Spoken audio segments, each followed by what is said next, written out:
Magandang umaga sa inyong lahat.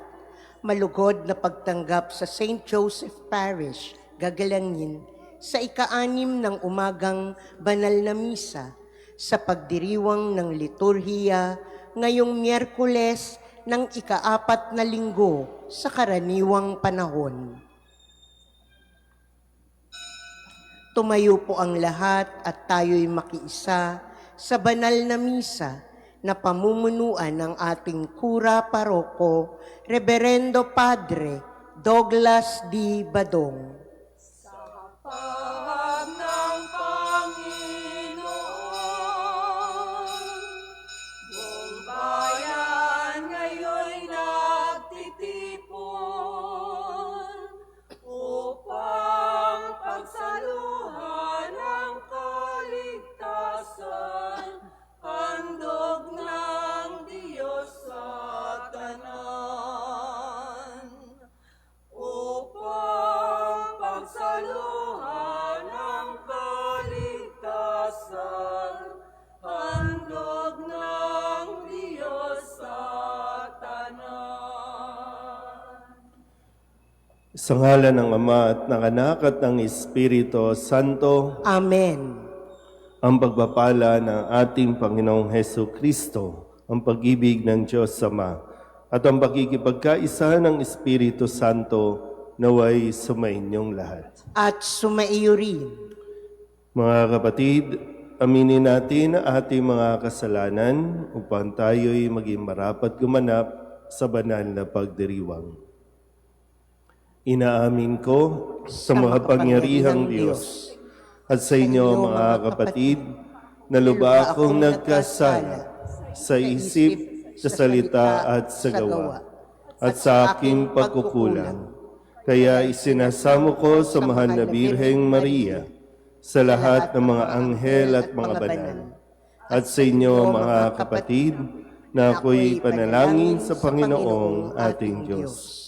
Kaawaan tayo ng makapangyarihang Diyos, patawarin tayo sa ating mga kasalanan at patnubayan tayo sa buhay na walang hanggan. Amen. Panginoon, kaawaan mo kami. Panginoon, kaawaan mo kami. Kristo, kaawaan mo kami. Kristo, kaawaan mo kami. Panginoon, kaawaan mo kami. Panginoon, kaawaan mo kami. Manalangin tayo. Ama naming makapangyarihan, ipagkaloob mong kami makasamba sa iyo ng may loobing taimtim na totoo, at kami rin naway magmahal sa aming kapwa-tao ng may damdaming ibinubunsod ng iyong Espiritu sa pamagitan ni Heso Kristo, kasama ng Espiritu Santo, magpasawalang hanggan. Amen.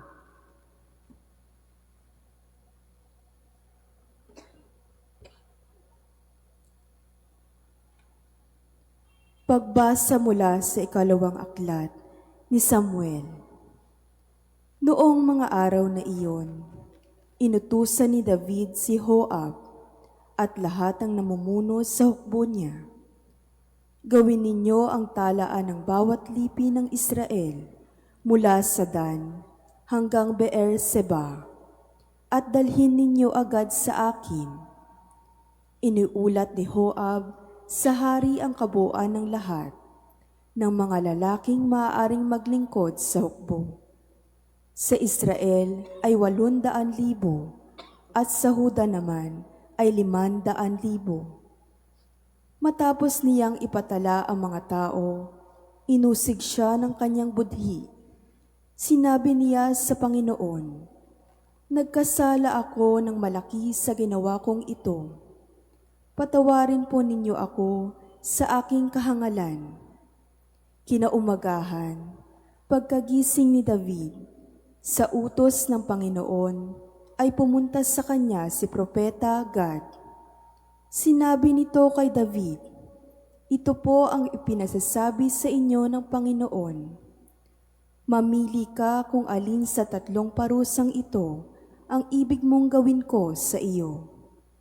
3 taong taggutom sa iyong lupain, 3 buwang pag-uusig ng iyong mga kaaway, o 3 araw na salot. alin ang gusto ninyo para masabi ko sa nagsugo sa akin? Sumagot si David, hirap na hirap ang aking kalooban sa nangyaring ito. Yamang mahabagin ang Panginoon. Ang pipiliin ko'y ang tuwirang parusa niya, kaysa ako'y mahulog pa sa kamay ng mga tao. Kaya't ang Panginoon ay nagpadala ng salot sa Israel. Anupat mula sa Dan hanggang Beer-seba, 70,000 tao ang namatay. Nangyari ito mula ng umagang iyon hanggang sa taning na panahon. Nang iunat ng anghel ang kanyang kamay upang puksain ang mga taga-Jerusalem, sinaway siya ng Panginoon. Nagbago ang pasya nito at sinabi, tama na, huwag mo nang ituloy. Ang anghel ng Panginoon ay nakatayo noon sa igiikan na arauna, isang Hebuseo. Nang makita ni David ang anghel, sinabi niya sa Panginoon, napakalaki ng pagkakasalang nagawa ko sa inyo, at walang malay ng mga tupang ito ang nagdurusa. Ako at ang aking sambahayan ang parusahan ninyo. Ang salita ng Diyos. Salamat sa Diyos. Diyos ko, ako'y patawarin sa aking pagkasuwail. Diyos ko, ako'y patawarin sa aking pagkaswail. Mapalad ang tao na pinatawad na yaong kasalanan at nalimot na rin ang kanyang nagawang mga pagsalansang. Mapalad ang taong sa harap ng poon ay di naparatangan, dahilan na siya ay di nagkasala at hindi nanlinlang. Diyos ko, ako'y patawarin sa aking pagkaswail. Ako ay lumapit sa iyong harapan at salay inamin. Ang aking ginawang mga pangsalansang di ko inilihim. Pinagpasyahan kong ang lahat ng ito sa iyo'y idaing, at ang aking natamo ay iyong patawad sa sala kong angkin. Diyos ko, ako'y patawarin sa aking pagkaswail. Ang lahat ng tapat sa panahong gipit dapat manalangin, upang bumugsuman ang malaking bahay, di sila abutin. Diyos ko, ako'y patawarin sa aking pagkaswail. Kublihan ko'y ikaw ang sasagip kung nababagabag. Aking aawitan ang pagkakalinga at iyong pagliligtas. Diyos ko, ako'y patawarin sa aking pagkaswail. Magsitayo po ang lahat. Hallelujah! Hallelujah!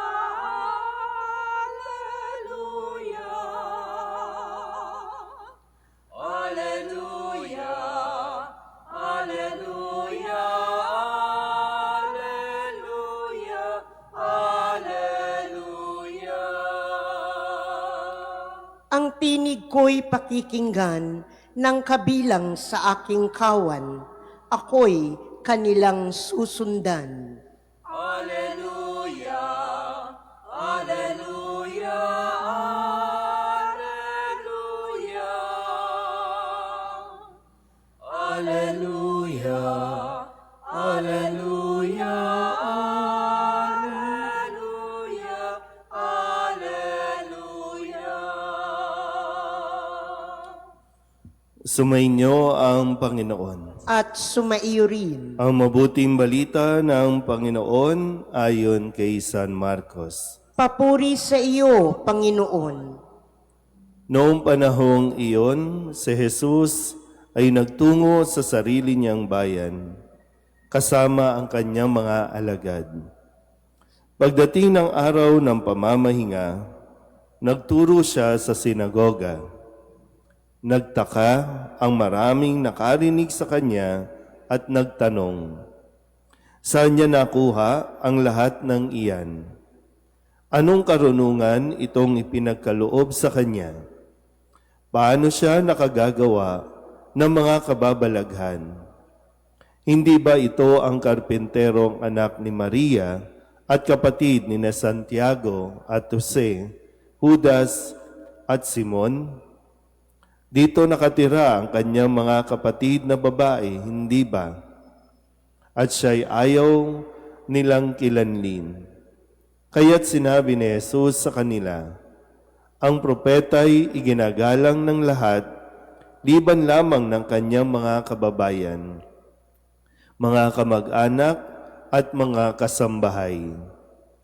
Hindi siya nakagawa ng anumang kababalaghan doon, maliban sa pagpapatong ng kanyang kamay sa ilang may sakit upang pagalingin ang mga ito. Nagtaka siya sapagkat hindi sila sumampalataya. At nilibot ni Jesus ang mga nayon sa paligid upang magturo. Ang mabuting balita ng Panginoon. Pinupuri ka namin, Panginoong Heso Kristo. Isang magandang umaga po sa inyong lahat. Ngayon po ay Miyerkules ng ika-4 na linggo sa karaniwang panahon. Dalawang bagay po ang ating pagnilayan sa araw na ito sa ating Ebanghelyo, yung pinanggagalingan kadalasan ng depression o anxiety sa panahon ngayon. No? Dati kasi wala naman tayong mga ganito, kahit nga wala ka ng pera, wala naman depression, no? Kasi talagang nagsisikap ka. Pero ngayon, tingnan natin saan nanggagaling at paano ang mga tao nakakaranas ng anxieties, depression. Una, tingnan natin. Sabi sa Ebanghelyo, nagtaka ang mga tao kung paano at saan nakakuha ng ganitong karunungan o kaalaman, kakayahan si Jesus. Ito yung kanyang mga kababayan, kamag-anak, o doon mismo sa lugar kung saan lumaki si Jesus. So yung bahaging yan, minsan, o kung kadalasan, hindi natin nakukuhang maging masaya sa kung ano ang mayroong o ang tagumpay na mayroon either ang kamag-anak mo, kapitbahay mo, o kakilala mo. At dahil doon, isip ka ng isip, bakit siya, bakit yung anak niya, bakit, samantalang ikaw, parang gano'n, no? Bakit kami, bakit? Kaya nahihirapan tayong tanggapin ang tagumpay ng iba. Kaya nalulungkot ka at yung umaabot sa punto na hindi mo matanggap ang tagumpay ng iba. Kaya nauuwi sa anxiety, depression. Pangalawa, bakit nagkakaroon ng depression, anxieties ang mga tao ngayon? Kasi yung expectation nila na gusto nilang matanggap sila ng mga tao. Gusto nila na palakpakan sila ng mga tao. Gusto nila magkaroon ng plaque of appreciation or certificate of appreciation mula sa kanyang mga inaasahan. Pero yung reality, hindi ganyan ang nangyayari. Kaya ngayon, maraming nagkakaroon ng depression at anxieties. Kaya sana po sa kwento sa ating Ebanghelyo na mismo si Kristo, naranasan niya ang hindi kilalanin ng mismong kanyang mga kaanak, kapitbahay, o mga kakilala doon sa kung saan siya lumaki. Kasi 'di ba sabi nagbalik siya sa kanyang sariling bayan pero hindi siya kinilala dahil para sa kanila paano siya nakakuha ng ganyan? Paano siya gumaling? Anak lang siya ng karpentero, anak siya ni Maria, mga mababang uri, hindi nakapag-aral. Pero hindi yan nagpahina ng kalooban ni Jesus.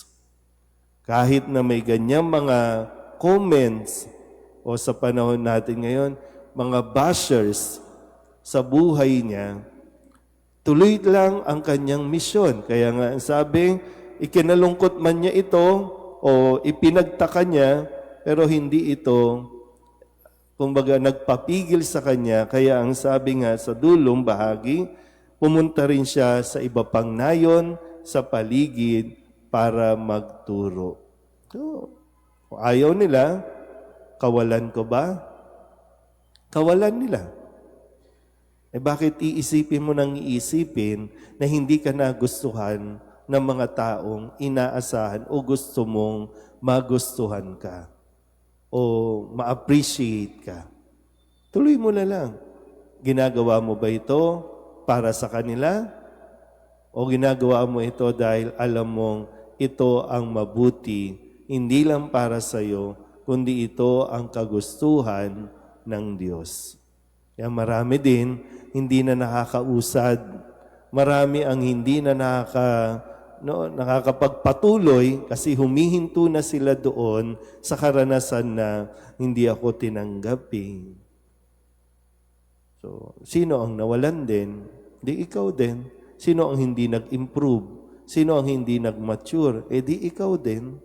Kasi nagpatalo ka sa mga negative comments sa iyo ng mga tao. Kaya alam nyo, mahalaga talaga yung isang, kumbaga, yung foundation o basic foundation na dapat kilala mo ang iyong sarili, tanggap mo ang iyong sarili, bago mo igiit na kilalanin at tanggapin ka ng iba. Amen?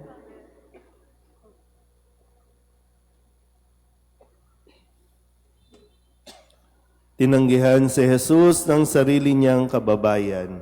May pananalig nating tanggapin siya bilang ating Panginoon at tagapagligtas. Ang ating itutugon, Panginoon, dinggin mo ang aming panalangin. Panginoon, dinggin mo ang aming panalangin. Ang mga namumuno sa simbahan, naway ipahayag ang salita ng Diyos ng may katapangan at isabuhay ito ng may mga pananalig. Manalangin tayo sa Panginoon. Panginoon, dinggin mo ang aming panalangin. Ang lahat ng mga Kristiyano naway maging maalab sa pagpapahayag ng salita ng Diyos sa mundong hindi naniniwala sa Kanya. Manalangin tayo sa Panginoon. Panginoon, dinggin mo ang aming panalangin. Ang mga misyonero naway magkaroon ng tiyaga at hindi manghina ang kalooban sa pag-aasik ng mensahe ng Diyos sa mga pook na hindi bukas sa pagtanggap dito. Manalangin tayo sa Panginoon. Panginoon, dinggin mo ang aming panalangin. Ang mga may sakit at yaong mga nabibigatan sa buhay, naway makita ang pag-ibig at pagkalinga ng Diyos sa pamamagitan ng malasakit ng kanilang mga kapamilya. Manalangin tayo sa Panginoon. Panginoon, dinggin mo ang aming panalangin. Ang mga yumao, naway magtamasa ng walang hanggang kapayapaan. Manalangin tayo sa Panginoon. Panginoon, dinggin mo ang aming panalangin. Idulog din natin sa Panginoon ang ating mga personal na kahilingan at mga panalangin para sa ating mga pamilya, kasama din ang mga kahilingan ng mga nanonood sa online. Lahat ng mga misang pasasalamat, special na intensyon, agarang paggaling ng mga may sakit, tang lahat ng mga kaluluwa na iniling na ipagdasal sa misang ito.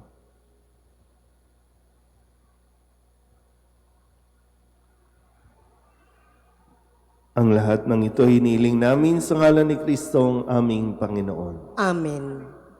Kunin at tanggapin ang alay na ito,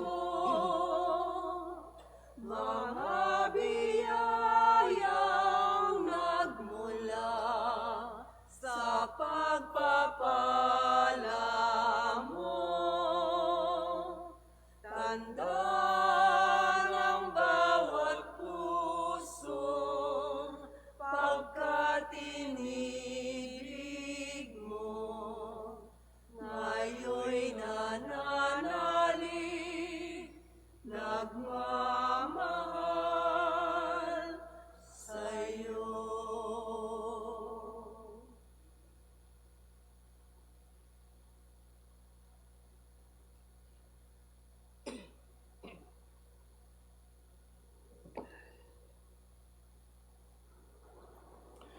Manalangin kayo mga kapatid upang paghahain natin ay kalugdan ng Diyos Amang makapangyarihan.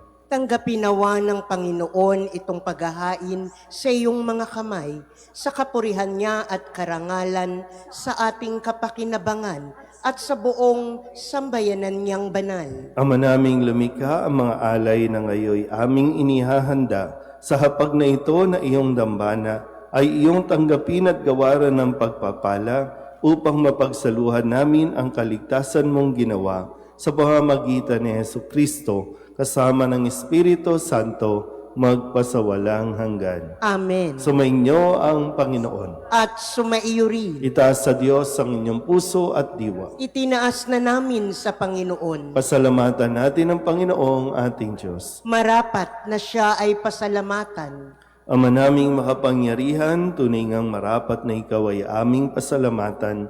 Pinagbibigyan mong ito'y aming maihayag kahit na ito'y walang anumang maidaragdag sa kadakilaang sa iyo ay likas. Sa pagpupuri nami ang nakikinabang ay kami ring iyong pinakikiharapan sa pamamagitan ng iyong anak na minamahal. Kaya kaysa na mga anghel na nagsisiawin ng papuri sa iyo nang walang humpay sa kalangitan, kami nagbubunyi sa iyong kadakilaan.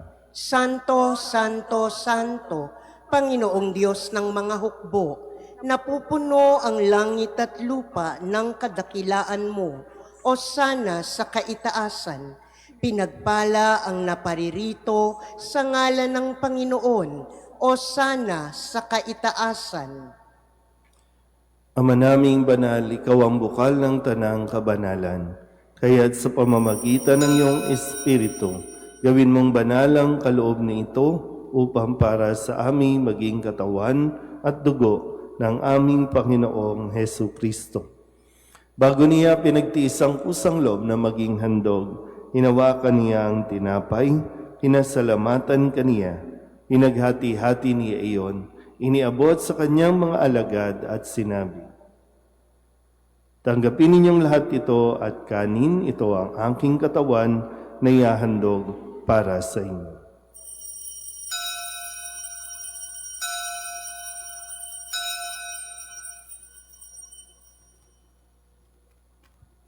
Gayun din naman nang matapos ang hapunan, nawakan niya ang kalis, muli kaniyang pinasalamatan.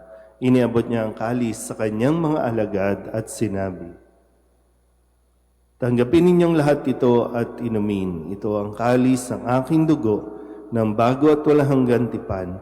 Ang aking dugo na ibubuhos para sa inyo at para sa lahat sa ikapagpapatawad ng mga kasalanan. Gawin ninyo ito sa pag-alaala sa akin."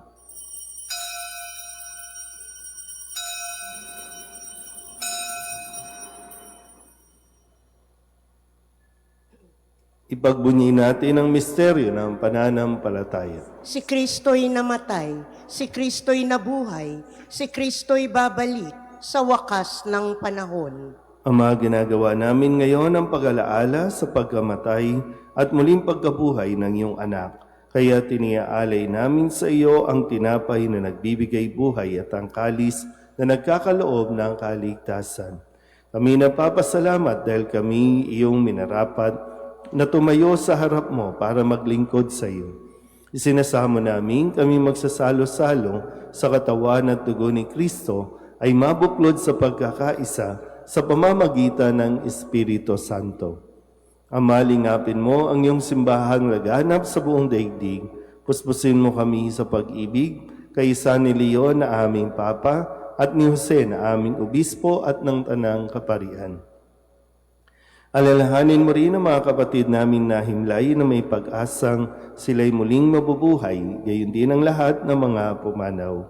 Kawaan mo sila at patuloyin sa iyong kaliwanagan. Kawaan mo at pagindapating kaming lahat na makasalo sa iyong buhay na walang wakas.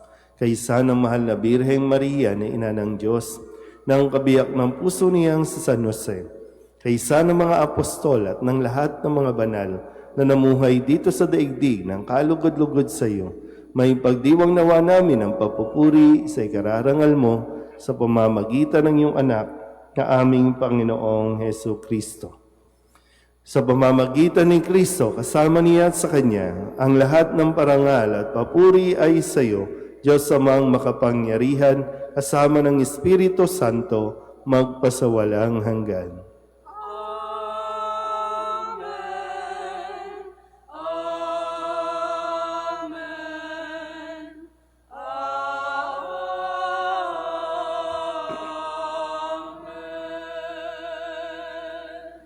Sa tagabili naman nakagagaling na utos at turo ni Jesus sa Panginoon natin at Diyos, ipahayag natin ang lakas loob. Ama namin, sumasalangit ka, sambahin ang ngalan mo, mapasa amin ang kaharian mo, sundin ang loob mo dito sa lupa para nang sa langit. Bigyan mo kami ngayon ng aming kakanin sa araw-araw at patawarin mo kami sa aming mga sala para nang pagpapatawad namin sa nagkakasala sa amin. At huwag mo kaming ipahintulot sa tukso at iadya mo kami sa lahat ng masama. Hinihiling namin kami iadya sa lahat ng masama, pagkalooban ng kapayapaan araw-araw, iligtas sa kasalanan at ilayo sa lahat ng kapahamakan, samantalang aming pinananabikan ang dakilang araw ng pagpapahayag ng tagapagligtas namin sa Hesu Kristo. Sapagkat iyo ang kaharian at ang kapangyarihan at ang kapurihan, magpakailanman. Amen. Panginoong Hesu Kristo, sinabi mo sa iyong mga apostol, kapayapaan ang iniiwan ko sa inyo, ang aking kapayapaan ang binibigay ko sa inyo.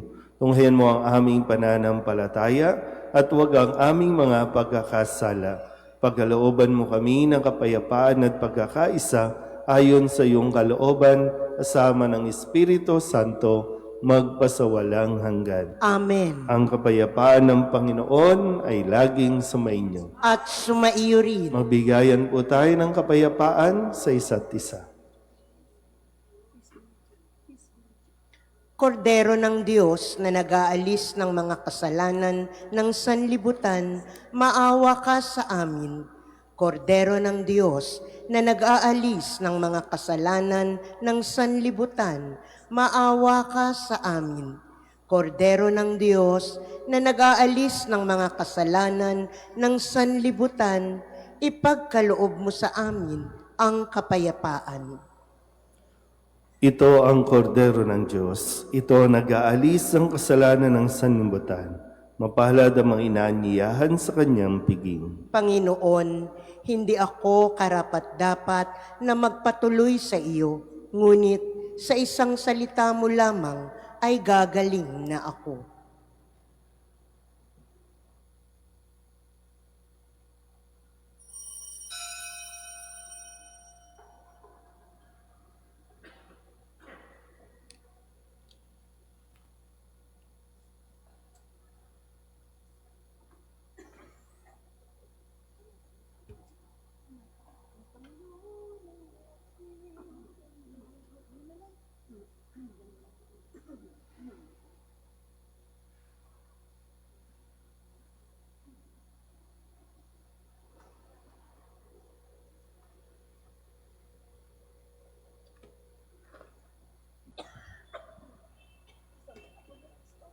Magsiluhod po ang lahat para sa panalangin kay San Jose. Abang tagapangalaga ng tagapagligtas, kabiyak na puso ng mahal na Birheng Maria, sa iyo ipinagkatiwala ng Diyos ang kaisa-isa niyang anak. Sa iyo nagtiwala si Maria. Sa piling mo, si Kristo'y naging tao. Maging ama ka rin sa amin, pinagpalang Jose, at gabayan mo kami sa landas ng buhay. Ihingi mo kami ng biyaya, awa at tapang, at ipagtanggol kami sa lahat ng masama. Amen.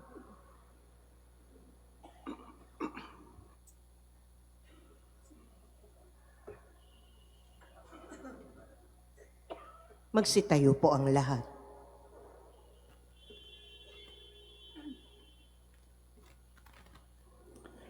Manalangin tayo.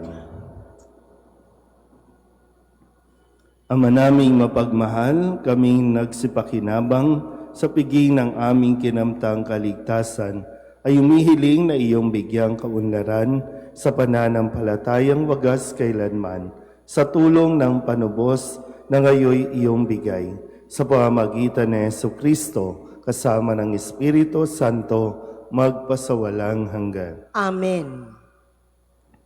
Sumainyo ang Panginoon. At sumaiyo rin. At pagpalain kayo ng makapangyarihang Diyos, Ama at Anak, at Espiritu Santo. Amen. Tapos ang banal na misa, humayo tayo sa kapayapaan ni Kristo. Salamat sa Diyos. Magandang umaga po.